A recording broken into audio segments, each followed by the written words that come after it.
आस्तिक और नास्तिक। आज के समय में ये दो शब्द बहुत जल्दी इस्तेमाल कर दिए जाते हैं। अगर कोई मंदिर जाता है तो लोग कहते हैं ये आस्तिक है।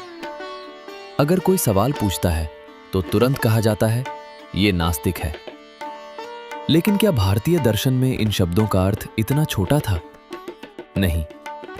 असल में भारत की परंपरा में आस्तिक और नास्तिक सिर्फ भगवान को मानने या न मानने का विषय नहीं थे। ये उससे कहीं गहरी बात थी। और शायद आज हम इन शब्दों को गलत तरीके से समझ रहे हैं।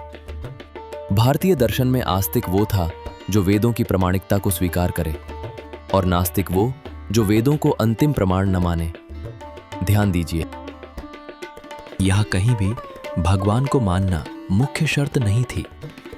यही कारण है कि सांख्य दर्शन को आस्तिक कहा गया।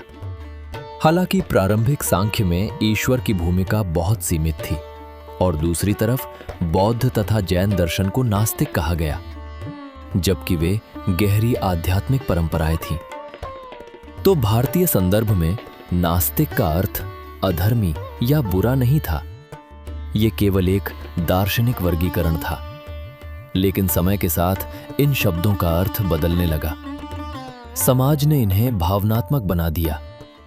अब आस्तिक शब्द के साथ भक्ति, पूजा, परंपरा जुड़ गई, और नास्तिक शब्द के साथ विद्रोह, तर्क और असहमति। यहीं से संघर्ष शुरू होता है, क्योंकि दोनों पक्ष अक्सर एक दूसरे को समझने की बजाय हराने की कोशिश करते हैं। एक पक्ष कहता है जो दिखाई नहीं देता उसे कैसे मान ले। दूसरा पक्ष कहता है जो केवल आंखों से दिखे वही सत्य नहीं होता। और सच कहें तो दोनों के पीछे कुछ न कुछ वैध अनुभव है। आस्तिक व्यक्ति अक्सर जीवन को सिर्फ भौतिक घटना नहीं मानता। वो मानता है कि इस ब्रह्मांड में एक गहरी बुद्धि है, एक व्यवस्था है, एक चेतना है। जब वो मंदिर जाता है, मंत्र सुनता है या ध्यान करता है, तो उसे केवल रिचुअल नहीं दिखता, उसे एक कनेक्शन महसूस होता है। एक ऐसा अनुभव जिसे शब्दों में समझाना कठिन है। दूसरी तरफ नास्तिक सोच रखने वाला व्यक्ति हर चीज को प्रश्नों से देखता है। वो ब्लाइंड बिलीफ से डरता है। उसे लगता है कि मनुष्य ने इतिहास में धर्म के नाम पर कई बार अंधविश्वास भी पैदा किए हैं। इसलिए वो प्रमाण मांगता है, लॉजिक मांगता है, एविडेंस मांगता है। और विज्ञान भी कहीं ना कहीं उसी प्रश्न करने की प्रवृत्ति से जन्मा। साइंस कहता है किसी भी दावे को जांचो, परखो, दोहराओ। लेकिन यहां एक रोचक बात है। भारत की प्राचीन परंपरा भी सवाल पूछने से नहीं डरती थी। उपनिषदों को पढ़िए, वहां शिष्य गुरु से कठिन प्रश्न पूछता है, मैं कौन हूं? मृत्यु के बाद क्या होता है? चेतना क्या है? यहां तक कि नचिकेता जैसे बालक ने भी यमराज से प्रश्न किए थे। भारतीय परंपरा में प्रश्न पूछना पाप नहीं था।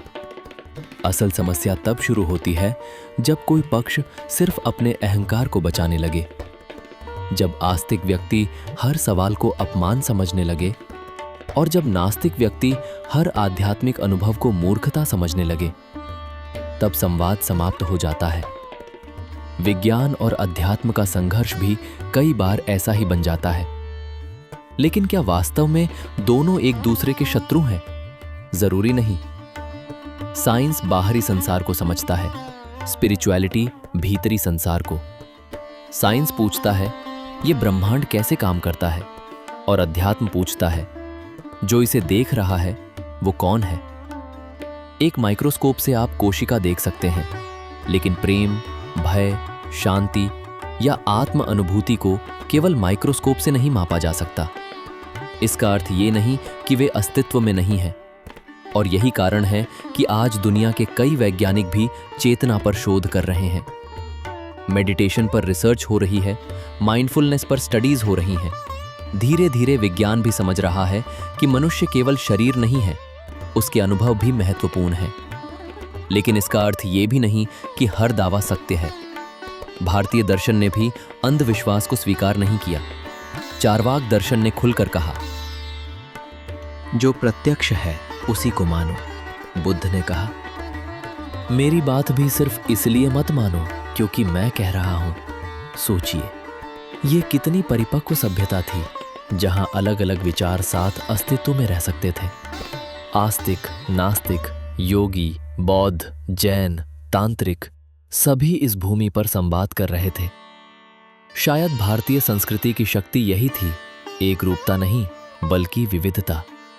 तो अगली बार जब आप आस्तिक या नास्तिक शब्द सुने, उन्हें केवल लेबल की तरह मत देखिए, क्योंकि कई बार एक सच्चा आस्तिक बहुत गहरे प्रश्न पूछता है और एक सच्चा नास्तिक ईमानदारी से सत्य खोज रहा होता है। दोनों की यात्रा अलग हो सकती है, लेकिन खोज शायद दोनों की एक ही है, सत्य की खोज।